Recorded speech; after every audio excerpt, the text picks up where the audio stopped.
Hoy el tema de hoy era no temáis, son buenas noticias. Y vamos a hablar de... Lo podía haber titulado el año más trabajoso del arcángel San Gabriel, sí. O el ángel de los sustos, también, sí. Porque buscando la lectura para hoy, que tiene que ver con la Anunciación, todos conocéis porque las películas, en la escuela dominical, en tantas partes que se ha hablado de la historia, pero os recomiendo que la leáis profundamente en lo que es Lucas 1, capítulo 1 y Lucas 2, porque es tremendo, ¿no? Lo bien que lo desarrolla y la de detalles importantes e interesantes que tiene. Obviamente no me voy a entretener en hacer un estudio de esto, que me encantaría, porque tiene cosas preciosas. Pero sí vamos a buscar la parte práctica y una parte curiosa, ¿no? Porque me entusiasma este tema. Me gusta muchísimo, ¿no? Cómo suceden todas estas cosas y las escenas que estaban realmente cargadas de milagros en esos días, ¿no? Fue un año tremendamente impresionante, ¿no? Desde que es la Anunciación hasta que nace el niño Jesús y sucede todo lo que sucede, ¿no? Es tremendo. Y haciendo referencia, por ejemplo, me gustaría leer un poquito cómo la primera persona que se le aparece, ¿no? Aparte de María, es a José. Tenemos a José ahí, el pobre, que estaba ennoviado con María. José posiblemente era bastante más mayor, ¿no? Por los estudios que se conocen y estudios paralelos, se conoce que este hombre igual tenía tranquilamente 20 años más que María. María tendría unos 15, 16 añitos, no tenía más. Y ahí está José, ¿no? Que no sé si es por los padres o por qué, pero la habían desposado con ella. Desposar no significa que se haya casado, sino que estaba prometido con María. De ahí la importancia de la concepción virginal de María, porque María no había conocido varón, y de hecho luego lo vamos a leer, ¿no?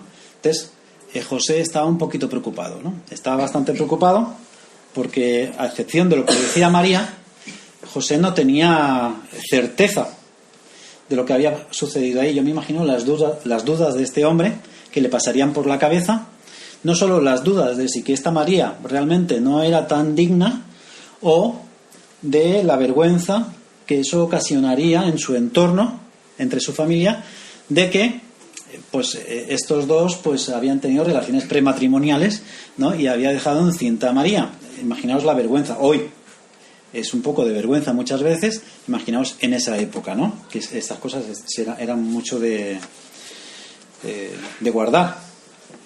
Entonces, imaginaos poneros por un momento en el pellejo de José las dudas que tenía.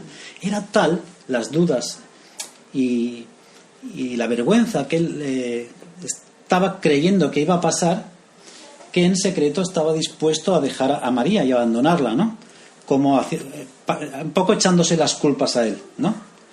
Yo he sido el malo, yo te he dejado encinta y yo me voy, ¿no? Prefería que la gente pensara eso, que la había abandonado, como tantos embarazos no deseados que hay por nuestros países, que las dejan abandonar, no se sabe más, y el malo siempre es el que se va. Por un poquito más o menos esa era la situación. José prefería pasar por malo, largarse, dejarlo ahí, y que la culpa se la echaran a él. Entonces es cuando ahí se le aparece en sueños el ángel, ¿no? Y dice el versículo, ¿no? Y pensando él en esto, en dejarla y todo eso, dice, he aquí un ángel, no dice que fuera el arcángel San Gabriel, pero parece ser que sí. Un ángel del Señor le apareció en sueños y le dijo, José, hijo de David, porque era de la genealogía de David, dice, y le dice unas palabras que a partir de ahí empiezan a ser muy típicas en el Nuevo Testamento. No temas, no temas. No temas en este caso recibir a María por tu mujer, porque lo que en ella es engendrado del Espíritu Santo es. Me imagino el susto que se debió de llevar José, aunque fueran sueños, que al despertarse, tal cual hizo, lo que el ángel le hizo. O sea, muchas veces nosotros tenemos sueños y nos queda la duda si será un sueño del Señor, no será un sueño del Señor. En este caso era un sueño del Señor, se le apareció un ángel en sueños. Cuando es del Señor es realmente indudable No te cabe la menor duda. No hay atisbo de duda, de confusión, de haber sido yo. El temor estaba en él. El temor de pasar la vergüenza. El temor de haberse encontrado con esa visión. Pero el mensaje del ángel era bien clarito. No temas, no temas. Y esto se sucede muchas más veces. Vamos a irlas leyendo un poquito. Vamos a empezar en Lucas capítulo 1, versículo 5. Lo voy a ir leyendo, ¿no? Primero, el ángel se le acerca a la familia de Juan el Bautista. ¿Sabéis quién era Juan el Bautista? Vale, es bien conocido. Muy bien. Pero vamos a ver lo que sucede antes, porque es bien curioso. Dice, hubo en los días de Herodes el Grande, rey de Judea, un sacerdote llamado Zacarías. El rey Herodes, acordaos que era también sumo sacerdote. En este caso malvado, pero era sumo sacerdote. Y estaba un tal Zacarías que era sacerdote, por lo tanto era de la tribu de Leví. Era la tribu de Leví, con lo cual estaban obligados a servir en el templo una semana entera al año, haciendo una serie de servicios, de todo, desde recoger lo sucio, retirar las cenizas, guardar o estar orando, ¿no? Pero suceden una serie de cosas muy importantes.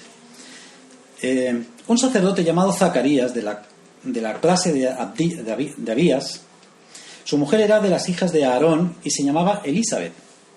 Ambos eran justos. Ambos eran justos delante de Dios y andaban irreprensibles en todos los mandamientos y ordenanzas del Señor. Es curioso, ¿no? Cómo justifica por qué les dice que eran justos delante del Señor. Pero no tenían hijo, porque Elisabet era estéril, y a más de ser estéril, ambos eran ya de edad avanzada. Aconteció, es decir, sabiendo esta historia, sucedió lo siguiente, que ejerciendo Zacarías el sacerdocio delante de Dios según la orden de su clase, levita, conforme a la costumbre del sacerdocio, le tocó en suerte ofrecer el incienso estando en el santuario del Señor. Esto es muy importante, porque aunque pasa así un poco la lectura por encima, eso sucedía una vez en la vida de cada sacerdote. Había muchos sacerdotes, todos los de la tribu de Leví, que eran miles, tenían la obligación de una semana completa al año servir en el templo principal, en diferentes cosas. Pero que a uno le tocara ofrecer el incienso, eso pasaba una vez en la vida. Y parece ser que Zacarías, que ya era mayorcito y posiblemente era la última semana que él iba a servir como levita, no como sacerdote en el templo, se le ofrece esa oportunidad que le cayó en suertes, porque lo sorteaban. Hacían un sorteo, hoy te toca a ti. Así que imaginaos la ilusión y el regocijo que tenía Zacarías de ser que iba a atravesar el velo del templo e iba a ofrecer el incienso. Ofrecer el incienso era que iba a estar en el punto donde se estaba ejerciendo la intercesión sacerdotal, o sea, lo más adentro que se podía. Hoy nosotros tenemos libertad, entramos al lugar santísimo a través de la sangre de Jesús, pero en ese momento no. En ese momento había que cumplir una serie de requisitos. Y a Zacarías le toca en suerte eso, y eso es maravilloso, ¿no? Él está, me imagino, entusiasmado, ¿no? Con su edad, en su situación, le pasa esto. Dice, y toda la multitud del pueblo estaba fuera orando a la hora del incienso. ¿Quiere decir que todo el pueblo estaba fuera orando? No, mucha multitud te está diciendo, es una hipérbole. Pero cuando salió y se le apreció, estando dentro, se le apreció un ángel del Señor puesto en pie a la derecha del altar del incienso. Importante que dijera a la derecha porque es el lugar representativo donde se ofrecían las oraciones. Y se turbó Zacarías al verle y le sobrecogió temor. Se asustó. Otra vez el ángel provocando sustos en el personal. Y el ángel le dijo, Zacarías, ¿qué le dice? No temas. No temas. Le vuelve a decir a otro siervo, no temas. ¿Por qué en este caso? Porque tu oración ha sido oída y tu mujer Elisabet te dará a luz un hijo y llamarás su nombre Juan. Juan, dicho de sea de paso, uno de los nombres más bonitos que hay. No es porque yo me llame Juan Diego, pero significa Dios ha hecho misericordia, o Dios es misericordioso, ¿no?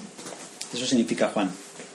Y tendrás gozo y alegría, y muchos se regocijarán de su nacimiento, porque será grande delante de Dios. No beberá vino ni sidra, y será lleno del Espíritu Santo, aún desde el vientre de su madre. No beberá vino y sidra. ordenaron o lo presentaron como nazareo. Nazareo era una rama de los levitas que eran apartados a expresas para que sirvieran en todo lo que hiciera falta todo el tiempo. Y no se podían rasurar el pelo durante lo que durara su servicio, que podía ser un año o podía ser toda la vida, y no podían tocar muerto, ni beber sidra, ni beber vino, y ni comer nada de la vid, nada que procediera de la uva, ni siquiera uvas, ni siquiera arrimarse a una vid. Tradiciones, ¿no? Pero era curioso. Por lo tanto, nos podemos imaginar cómo fue San Juan el Bautista. Porque os acordáis que después dice que vestía con pieles de camello, ¿verdad? Y comía langostas silvestres. A eso sumarle que no se lavaba mucho y que llevaba el pelo largo de toda la vida. O sea, ¿veis los rastas estos que vemos a veces por la calle? Algo así, pero vestido con piel de camello. Y ahí viene un fariseo y dice: no, hermano, tienes que llevar saco y corbata. Y hará que muchos de los hijos de Israel se conviertan al Señor de ellos, Jehová. ¿Cómo que muchos de los hijos de Israel se conviertan al Señor? ¿Acaso los hijos de Israel no son pueblo de Dios? Podríamos pensar, ¿verdad? Porque es que nosotros pensamos con ideas preconcebidas. Por eso es que a veces interpretamos mal las Escrituras. Pero no. El hecho de ser israelita no te confería ser salvo. En absoluto. Solo si vivías conforme las leyes israelitas, las leyes hebreas. Y la labor de San Juan el Bautista, a la cual había sido encomendado desde antes de su nacimiento, desde antes de su concepción, iba a ser llamar a todo ese pueblo perdido israelita para que se volvieran a Jehová. Por eso es que San Juan, bautizaba para arrepentimiento, ¿os acordáis? Dice, él bautizaba para arrepentimiento, y dice Jesús, más Jesús bautiza por Espíritu Santo y fuego. 17. E irá delante de él con espíritu y el poder de Elías para hacer volver, hoy estoy peso, los corazones de los padres a los hijos y de los rebeldes a la prudencia, de los justos para preparar al Señor un pueblo bien dispuesto. Dijo Zacarías al ángel: ¿en qué conoceré esto? Porque yo soy viejo y mi mujer es de edad avanzada. Un poco como diciendo, ¿cómo va a ser esto? Que es una duda normal. Yo creo que a cualquiera nos pasaría por la cabeza eso, ¿verdad? Pero Dios no quiere dudas, no quiere gente que dude en sus filas, no quieren almas inconstantes. Le dice el ángel: yo soy Gabriel, que significa Dios es poderoso o Dios es grandioso. Yo soy Gabriel, que estoy delante de Dios y he sido enviado a hablarte y a darte ¿el qué? Estas buenas nuevas. Primero le dice: no temas, porque tus oraciones han sido contestadas. Y le está diciendo que sus oraciones han sido contestadas, y no es un sueño, no es una percepción, no es una palabra de fe, no, se le aparece un ángel. O sea, que a nosotros nos pasa eso. Imaginaos que estáis tan tranquilos. En este caso él estaba dentro del templo, que la situación ya es bastante reverencial, y se le aparece un ángel ahí en medio. ¿Y aún dudas? Y el ángel le dice: y ahora te quedarás mudo y no podrás hablar hasta el día en que esto se haga, por cuanto no creísteis mis palabras, las cuales se cumplirán a su tiempo. No le retira la promesa, pero lo deja mudito. Lo puso en disciplina, vamos, como se diría hoy en día. Y el pueblo estaba esperando a Zacarías, estaban fuera porque estaba esperando que el sacerdote que le tocaba entrar el incienso al lugar santísimo saliera a ver qué había pasado, ¿no? Y se extrañaba de que él se tardase tanto, ¿no? Se demorase tanto de salir del santuario.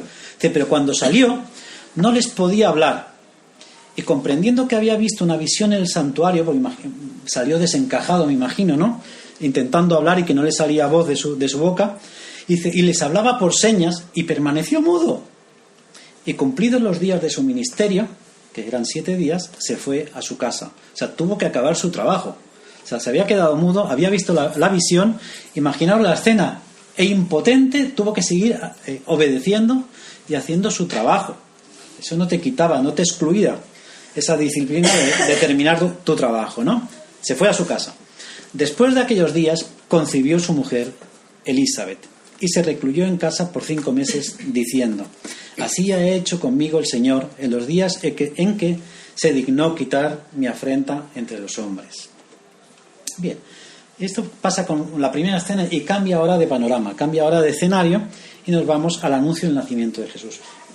Prefiero leer todo el contexto porque nos va a ayudar luego a entender lo que quiero decir, ¿no? Y como estamos bien de tiempo y estamos en Navidad, pues es una lectura la más agradable, ¿no? 26. Al sexto mes, el ángel Gabriel, otra vez aquí está, yo creo que ya se quedó aquí en la tierra por una temporadita, porque los viajes de ida y vuelta deberían ser tremendos. Dice, al sexto mes, el ángel Gabriel fue enviado por Dios a una ciudad de Galilea llamada Nazaret. Un día hablaremos de los ángeles, recuérdamelo, Gabriela, que no me recuerda las cosas y luego se me olvida. Ella es la que me recuerda, tienes que hablar sobre este tema. Hablaremos de los ángeles. ¿Vosotros creéis que hay ángeles? Que tenemos ángeles custodios. Bueno, hay personas que tienen 7 o 8 ángeles custodiándolos porque son tremendos, ¿no? Pero hay ángeles y un día hablaremos sobre ese tema de acuerdo a lo que dice la Biblia, no lo que dice cualquier iluminado, sino de lo que dice la Biblia. Dice, al sexto mes el ángel Gabriel fue enviado por Dios, otra vez, a una ciudad llamada Galilea, llamada Nazaret. Nazaret, por decirlo de alguna manera, es como Castellfollet de la Roca. ¿Quién conoce ese pueblo? Pues Nazaret era así, no lo conocía nadie. Juan, sin embargo, Zacarías, Elizabeth vivían en Belén, ¿no? Digamos que pensamos que Jesús es el que nace en Belén, en Portal de Belén. Jesús es de Nazaret. Nazaret no se sabe ni bien dónde está, ni dónde estaba. Era un pueblucho. Belén era más conocido. Estaba en la montaña, en el lugar de montaña, muy bonito, y sigue habiendo, y es una ciudad grande hoy en día, y se puede identificar, y había censo, de hecho había censo. Pero tan pequeño era Nazaret que se cree que era una aldea, porque del famoso censo que hizo hacer Herodes, Nazaret no sale. Y acordaos que, por un lado, aunque fue algo malo el censo que hizo hacer Herodes, porque mató a todos los niños, todo eso, menores de 1 año, etcétera, fue bien históricamente porque se sabe cuántos habitantes tenía cada ciudad, las ciudades que había en ese momento, los nombres que tenían en ese momento, hoy en día tienen otros. Nazaret no sale, era pequeñito. Fijaos que Dios se plantea fijarse en el pueblucho más desconocido incluso para su entorno, para traer al más grande de todos los tiempos, al Salvador, al Mesías. Y ahora volveremos ahí. Nazaret prometida. Vino a una virgen desposada con un varón que se llamaba José, de la casa de David. Y el nombre de la virgen era María. María es un nombre griego. En el Antiguo Testamento sería Miriam, es el mismo nombre, Miriam y María. Y entrando el ángel en donde ella estaba, dijo: salve, muy favorecida. ¿Os suena esta frase, no? Ave María, llena eres de gracia. ¿Verdad? Bendita tú eres entre todas las mujeres. Y bendito es el fruto de tu vientre, Jesús. Muy bonita esa oración, y por cierto viene aquí, o sea que a veces repudiamos cosas, pero viene aquí. Salve, muy favorecida. La traducción es muy compleja de traducir, así que la traducción más aproximada, me la puse por aquí, es alégrate, favorecida por el Señor. Esa sería la traducción que más fácil nos sería para entender nosotros, ¿no? Alégrate, en imperativo, es un poco como que el ángel viene y le dice: alégrate, no te entristezcas. No, alégrate, no era un solo saludo, un salve, ¿no? Un saludo como el que hace uno al entrar, buen día. No, alégrate, le dice, alégrate, porque eres muy favorecida, eres muy agraciada. Algo te ha tocado al gordo, ¿no? Salve, muy favorecida, el Señor es contigo, bendita entre las mujeres. Qué precioso versículo. A mí me parece, solo de este versículo podemos estar hablando horas. Todo el misterio revelado que hay en estas pocas palabras, ¿no? Todo lo que impregna a toda la doctrina y todo lo que creemos como cristianos se encierra dentro de este versículo. Dice: mas ella, cuando le vio, se turbó, es decir, tuvo miedo, ¿no? por sus palabras y pensaba, ¿qué clase de saludo es este? ¿Qué clase de salutación es esta? Porque no es un buenos días o un Dios te salve María, no, es mucho más profundo que eso. Le está dando, un ángel se le aparece, el ángel San Gabriel, que era lo suficientemente importante e impactante como para dejar muda a la gente, más que cualquier otro ángel. Vemos en el Antiguo Testamento que hay ángeles que se le aparecen, ¿no?, a distintos siervos del Señor, y no suceden estas cosas. Son los ángeles con vestiduras blancas, los ángeles que estaban ahí cuando la piedra se retiró, y no se asustaron de esa manera. Imaginaos la presencia del arcángel San Gabriel, que donde se presentaba la gente se aterraba. ¿Cómo sería, no? Bueno, algún día lo sabremos. Y ella se queda espantada, ¿no? ¿De qué clase de saludo? ¿Esto qué está pasando? ¿Qué me está pasando a mí? ¿Esto qué es? Dice, entonces el ángel le dijo a María, otra vez, no temas, porque has hallado gracia delante de Dios.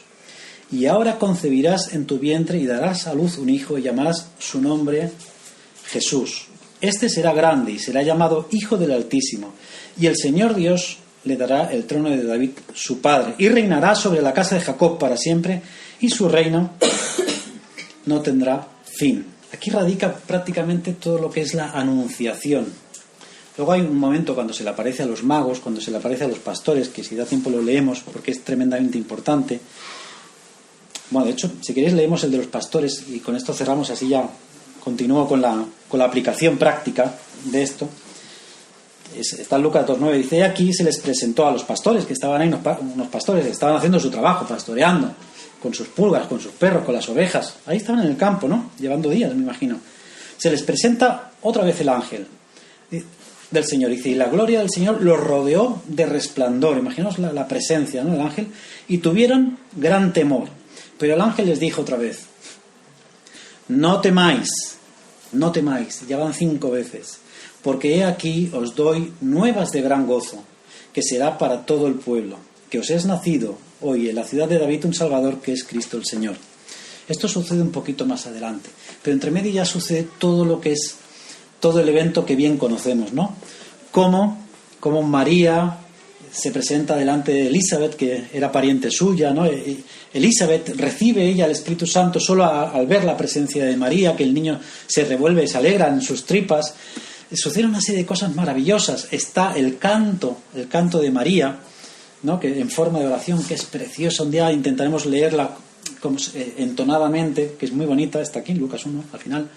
El canto de Zacarías cuando nace Juan y recupera la voz. Son escenas preciosas y que a veces las pasamos muy por alto.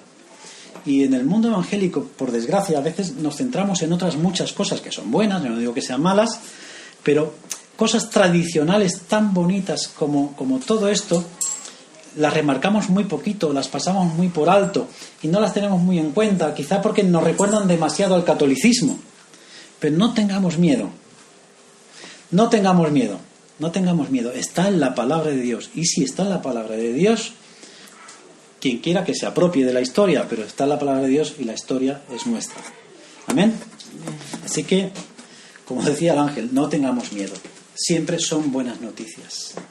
Fijaos que la actitud de todos los que recibieron la visita del ángel fue de temor. Y todas las veces el ángel tuvo que decir, no temas. Y Jesús se pasa su ministerio diciéndole a los discípulos, no temáis manada de pequeña, cuando es la tempestad en el mar de Galilea, no tengáis miedo. Cuando llama a Pedro, que dice, no temas, a partir de ahora serás pescador de hombres, constantemente.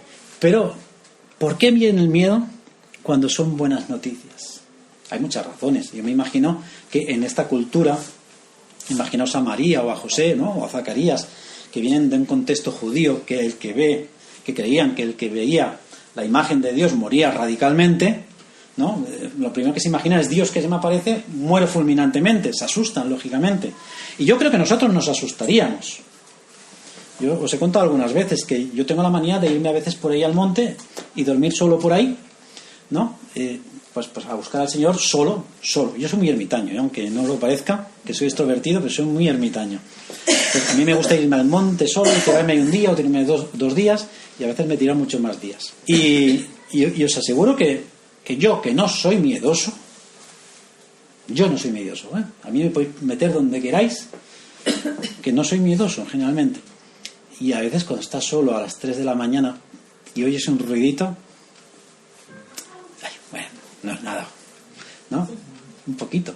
Imaginaos que en esa oscuridad de la noche en el Pirineo, de golpe una luz, un fogonazo se te aparece delante y una figura así antropomorfa, ¿no? Que parece un hombre, pero vamos, salgo corriendo, me faltan pies, ni meñisco ni nada, yo corro.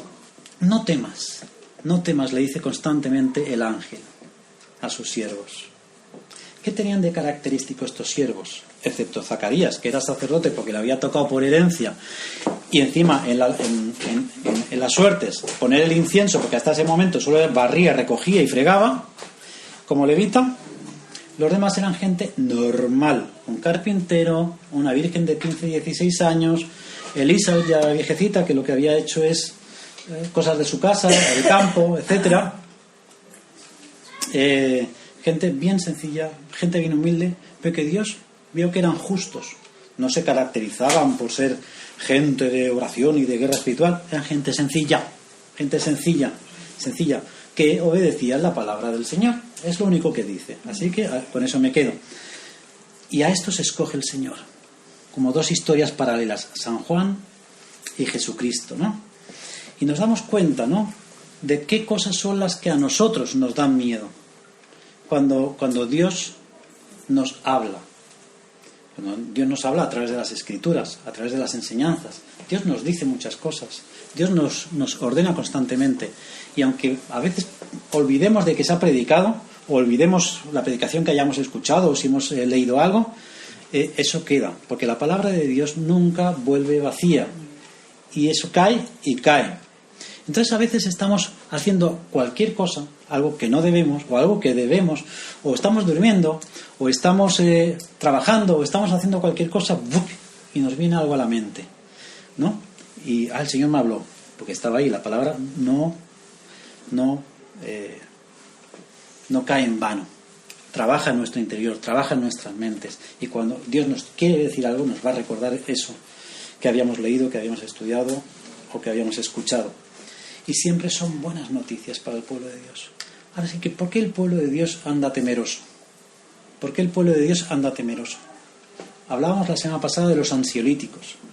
Nunca como ahora se consume tanto ansiolítico. La ansiedad no es más que producto del miedo, del temor. Hoy, el ser humano, esta sociedad y los creyentes también viven atemorizados. Viven con temor. Temor a muchas cosas. Me he dado cuenta en esto de más 40, temor a enamorarse. Personas con 30, 50 años, 60, miedo a enamorarse. ¿Esto cómo puede ser, no?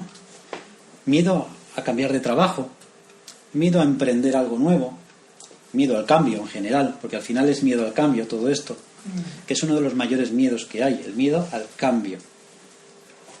Porque eso significa ser vulnerable. Cambiar significa que nos volvemos vulnerables, porque nos gusta tener nuestra área de control. Lo que nosotros conocemos es lo que nos hace estar seguros.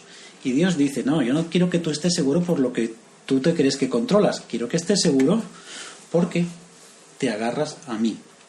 Como le dice el ángel a Zacarías. No te estoy diciendo que tus oraciones son cumplidas, ¿ahora de qué tienes miedo? ¿No? Pues ahora mudito, hasta que comprendas que te has de agarrar a mí. Te has de agarrar a mí. Obviamente, tenemos que ejercitar nuestras facultades, nuestros dones, que nos van a hacer que tengamos seguridad en lo que nosotros trabajamos, en lo que nosotros hacemos. Como un cirujano. Puede depender de Dios, pero más vale que practique, ¿verdad? Sobre todo por el enfermo. Temor a evangelizar. ¿Por qué tenemos temor a evangelizar? Las mayores excusas que yo escucho es porque miedo a no saber qué decir. Miedo a que si me hacen una pregunta difícil no saberla contestar. Al final, ¿sabéis qué es? Miedo al rechazo, miedo al ridículo. Que seamos vulnerables en nuestra área de seguridad. Por eso los creyentes siempre buscan los ministerios que están centrados dentro de la iglesia, porque ahí se sienten aseguritos. Los ministerios que son hacia afuera no, porque eso nos hace sentirnos vulnerables. No, es el miedo a lo desconocido, el miedo al cambio, el temor a reconocer nuestras propias faltas, a nuestras propias carencias. Eso también es un miedo común, ¿no? Que nos enfrentamos a la hora de obedecer a Dios. A veces pensamos que nuestras propias carencias, nuestras propias limitaciones no van a ser posibles, no las vamos a poder superar. O sea, no le creemos a Dios en este sentido. El temor a lo desconocido, ¿no? Como Zacarías, como Jonás, que huyó en dirección contraria. En el caso de Jonás era un poquito miedo a lo desconocido y también porque odiaba a los de Nínive, ¿no? Porque pensaban que no eran merecedores, pero huía. Y nos lleva a huir. El temor nos lleva a ir en dirección contraria. O sea, el Señor nos está llevando hacia un cambio, porque si queremos crecer van a haber cambios siempre, ¿eh? No esperes crecer en la vida, ni en lo particular, en lo personal, ni en lo espiritual, si no hay cambios. Si queremos crecer, hay cambios. Siempre. Cuando un niño crece, cambia de zapatos. Cuando un adulto crece, cambia de hábitos. Aunque sean hábitos buenos, pero si quieres crecer, tienes que dejar los viejos. Y uno de los mayores miedos que se podía reducir todo esto, ¿no? Aunque ahora voy a hablar de otro miedo más importante, es lo que en psicología se llama la muerte del ego, ¿no? Lo que en la Biblia es matar al viejo hombre. El que quiera seguirme, niéguese a sí mismo, coja su cruz y sígame. La Biblia habla constantemente de eso. Lo que pasa es que como no habla con lenguaje actual, a veces no lo pillamos. Pero lo que la Biblia está diciendo es: mata el ego. Y el ego, aunque a veces lo vean, todos tenemos ego, de algún modo. Y ese ego se manifiesta cuando nosotros no queremos avanzar, cuando no queremos admitir los cambios, cuando no queremos emprender, cuando no queremos tomar decisiones importantes, cuando no queremos enamorarnos, porque eso significa un cambio, cuando no queremos ir allí a las misiones, cuando no queremos evangelizar, cuando no queremos... Cada uno sabe los temores que uno tiene. Podría estar numerando 1000, pero cada uno sabe, ¿no? Y al final es un poco porque no queremos matar ese ego que nos dice de alguna manera: no, tú aquí, esto es lo tuyo, ¿no? Tú quédate aquí que esto es lo tuyo.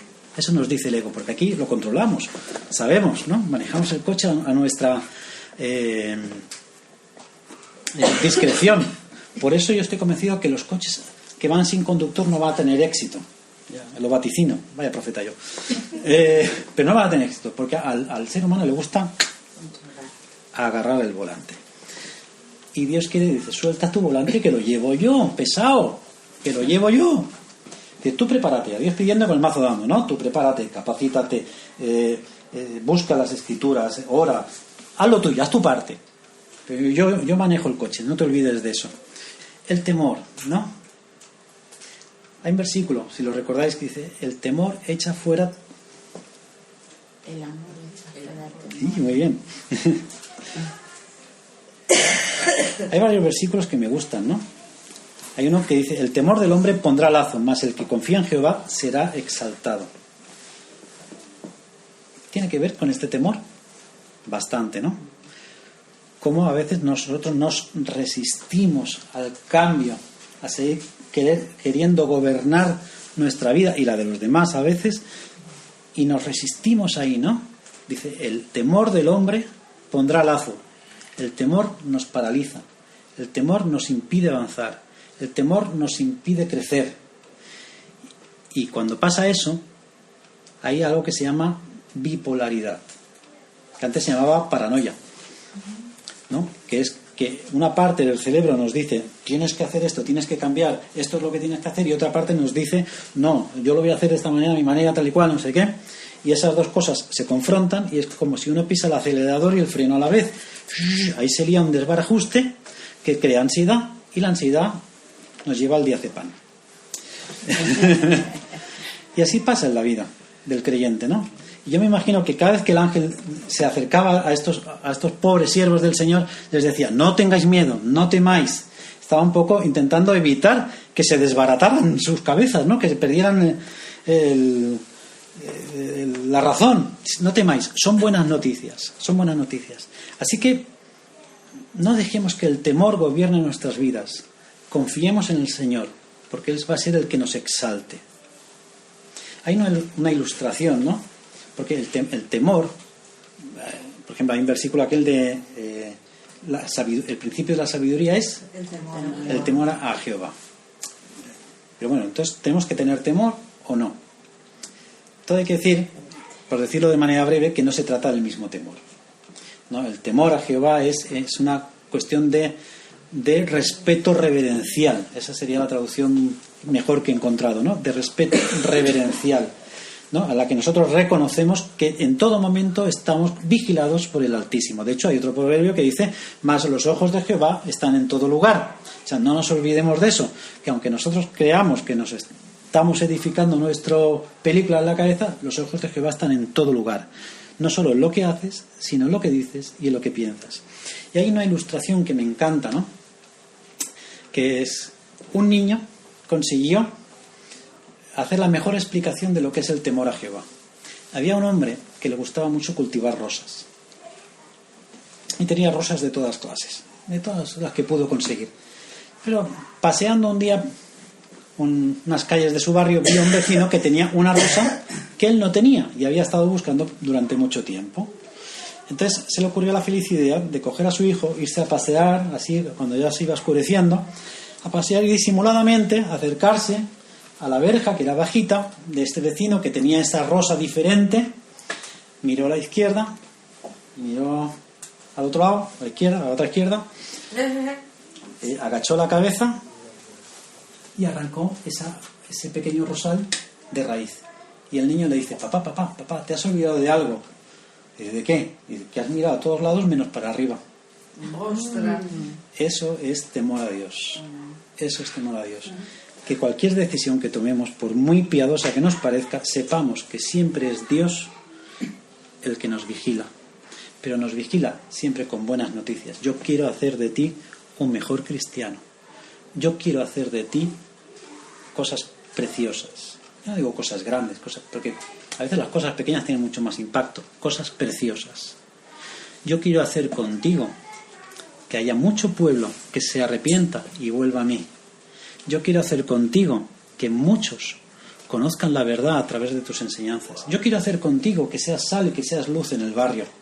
Yo quiero hacer contigo que le des de comer al hambriento, que le hables del perdón a las prostitutas, que le des de desayunar a estos mendigos, que no es que no tengan, pero no tienen a nadie. Quiero que te lleves a casa a alguien a comer estas Navidades. Yo quiero que seas sal, quiero que seas luz y que seas ese mensajero, ese ángel que alumbra, sobre todo en estas fechas, a un mundo sin vida, sin valores, sin recursos espirituales. Nosotros somos esos que Dios ha escogido.